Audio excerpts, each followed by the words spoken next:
Почитувани граѓани на Македонија, ние дефинитивно мораме сите овде што сме, оние покрај телевизорите што ќе не гледаат, оние што се плашат или не смеат да излезат. Сите ние треба да сватиме дека демократијата, слободата во Република Македонија е дефинитивно загрозена. Ние не сме демократска држава за која се боревме 20 години. Ние не сме демократија која треба да не одвликува на нашиот пат кон Европа и кон НАТО земјите. За жал, некои принципи кои се воспоставија во цела Европа, во нашата земја, во последните 2-3 години масовно, упорно се газат и прекрашуваат секојдневно. Во сите сфери, почитувани граѓани, дали да го земеме судството, дали да ја земеме казнената политика, погледнете ја политиката на казни на овој режим.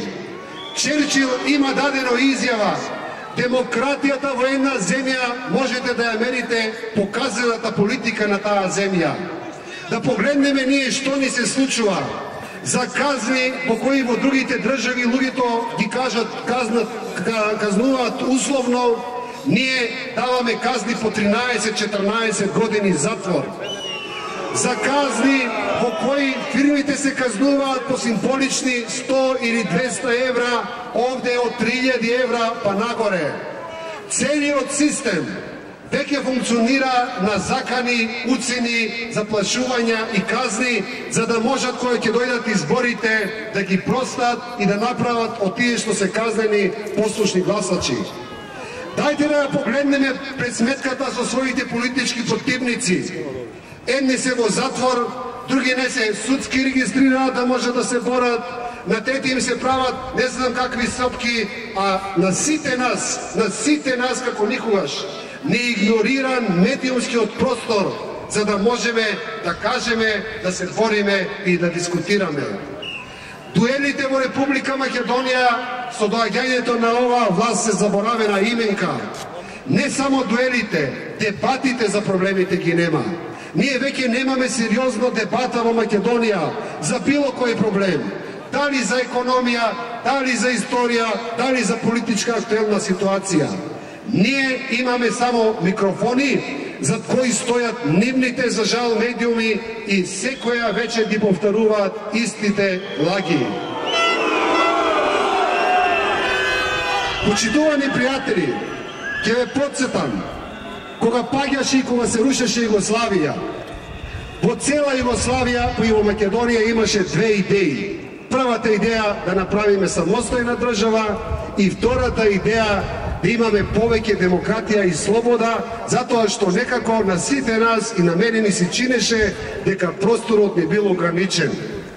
Кога ние повозрасните ќе направиме споредба со таа последната деценија на комунистичка Македонија, јас ве верувам затоа што директно сум учествувал и на едната и на другата страна во таа борба, дека во таа последна деценија, а некогаш не бев многу млад, и како читач, во таа последна деценија на комунистичка Македонија и комунистичка Југославија, срамно е да кажеме дека имаше 10 пати повеќе демократија, слобода на мислата, слобода на говорот.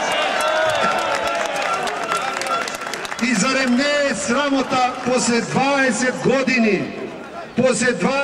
години нова слобода и нова демократска школа ние да се споредуваме со тоа време? Зарем не е срамота некои принципи кои беа воспоставени од тие последни комунистички влади денес после 20 години да ги рушиме? Забораваме ли дека и во тоа време не смееше да се пипне по новинар? Им беше оставена слободата да кажуваат, да коментираат. Зарем не е срамота да се пресметуваш со политичкиот противник со непринципијални средства? Зарем не е срамота ние денеска на вистина да ја правиме таа споредба? А дека борбата за демократија е основен принцип, основна работа за кој човек не смее да попушти, зборуваат и денешните примери околу нас во светот.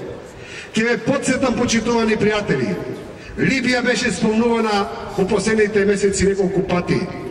Дали ние се соочуваме со фактот дека народот во Либија кога стана против Гадафи имаше 6 до 7 пати поубав стандард од македонските граѓани денеска во Република Македонија?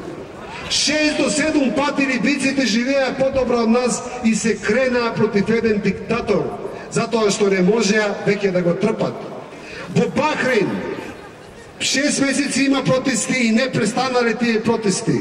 Дали сме свесни дека во тој Бахрейн луѓето живеат 40 пати по стандард подобар од македонскиот и повторно одат на улиците и повторно демонстрираат, не гледајќи дека ако го изгубат стандардот, не им е жал за новата освоена демократија. Ајде примерот на Словенија да го видиме во последниот месец. Словенците се уште живеат 5 пати подобро од нас, можеби, и тие со каква жестокост, со каква енергичност се кренаа за основните демократски права. И кои други примери? Завчера на BBC одеше главна вест дека новинари во Кина, во Гуанџу протестирале затоа што власта сака да ја воведе цензура. Во една комунистичка Кина новинарите се бунат против системот на цензура од власт. И што понатаму да кажуваме?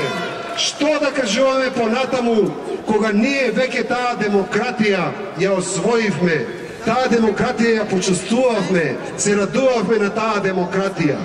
Ни вадат сподоби како ние со господинот Црвенковски сме се навредувале. Да, се навредувавме, ама се навредувавме во дуели. Се навредувавме кога седевме еден према друг. Денеска имате само навреди на кои не можете да одговорите ни со аргументи. Дебатите во Република Македонија, дебатите во демократијата денеска ни се земени. Ние не можеме да го видиме квалитетот на луѓето кои ја водат оваа земја. Ние имаме само добро изучени манипуланти новинари кои зборуваат во името на власта.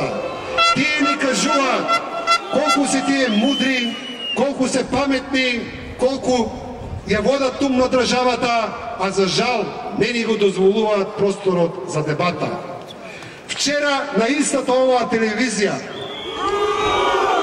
имаше еден прилог како Ѓорѓиевски се пресметувал лично со новинарите. Да, почитувани граѓани, јас лично се пресметував со новинарите, ама во дуели, јавно, во дебати. 4 години имав можноста да бидам премиер. Еден новинар и од овие што се овде меѓу нас, затоа што со многу од овие што се овде бевме на спротивна страна, и оние што се со власта, нека излезе јавно и да каже дека во тие 4 години имал некаква притисок, инструкција или не знам каков елемент на непријатност од таа влада.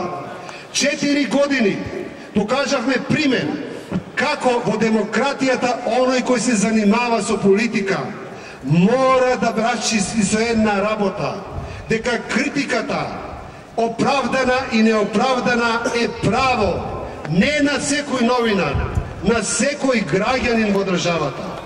Тоа е елементарното право, тоа е основното право во земја која сака да биде демократска. Денеска ние гледаме страф на сите страни. Бизнисмените се плашат затоа што казните се тие што ги знаеме.